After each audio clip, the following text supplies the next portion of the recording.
The town of Cold Hollow had always been an unremarkable place. Nestled deep within the valley, surrounded by dense forests and winding rivers, it was the kind of town where nothing ever happened. A place of quiet routines, distant sirens, and the ever-present hum of streetlights flickering under the weight of the night, until the night the lights went out. The vanishing begins. It started at exactly 13 a.m. One by one, the streetlights flickered, dimmed, and then died. The power line snapped without warning. Homes, once bathed in the comforting glow of television screens and bedside lamps, were swallowed by the creeping void. The entire town fell into absolute darkness. Not a single light remained, not even the moon, which had vanished behind a thick, unnatural fog. And then the screams began. A town devoured.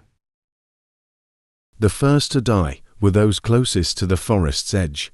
Something moved in the darkness, something that had been waiting for the light to die.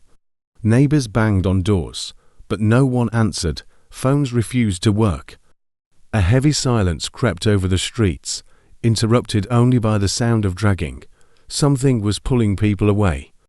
Mrs. Holloway, the elderly widow from Main Street, was seen stumbling outside, clutching a candle. The flame flickered for a moment, then snuffed out. She gasped. A low, guttural whisper coiled through the night air. Her body jerked backward, disappearing into the black, as if the shadows themselves had swallowed her whole.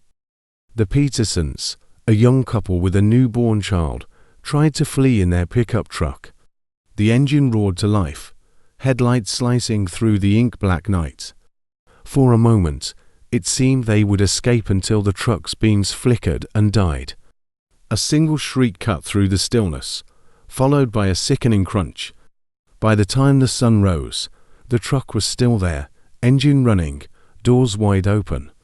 The Petersons were gone, only the infant remained, crying softly in the passenger seat. No escape. Sheriff Malden tried to rally what few people remained. Armed with flashlights and shotguns, he led a small group toward the only road out of town. They never made it. The headlights of their patrol car cut through the darkness, revealing the twisted wreckage of every single vehicle in town.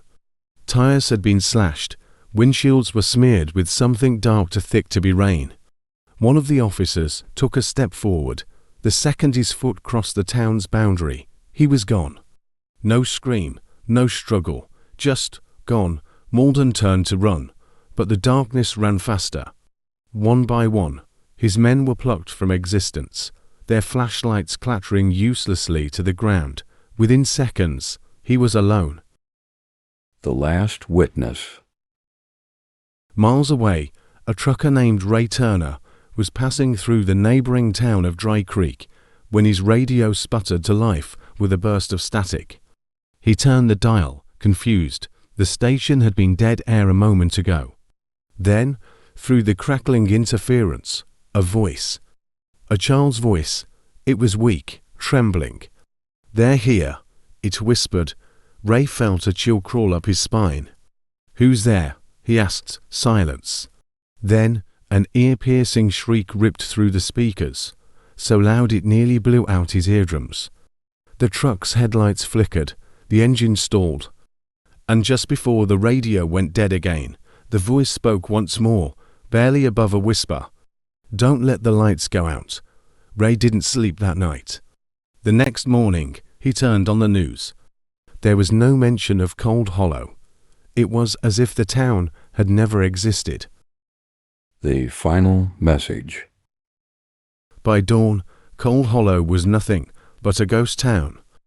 Houses stood empty, breakfasts were left half-eaten. Cars remained parked in driveways, doors left ajar, radios still murmuring static. The entire population had vanished. No bodies, no blood, no sign they had ever been there. The only clue was the streetlights. At exactly 6 a.m., the bulbs flickered back to life. And with them, a final message carved into the pavement, stretching across the town square. 3 words, written in something dark, still glistening under the morning sun. We took them. No one ever found out who we were, or if the town had ever existed at all. But every now and then, when the night is especially dark, and the power flickers out, people swear they can hear it. The whispers, the dragging, and the last, terrified screams of Cold Hollow,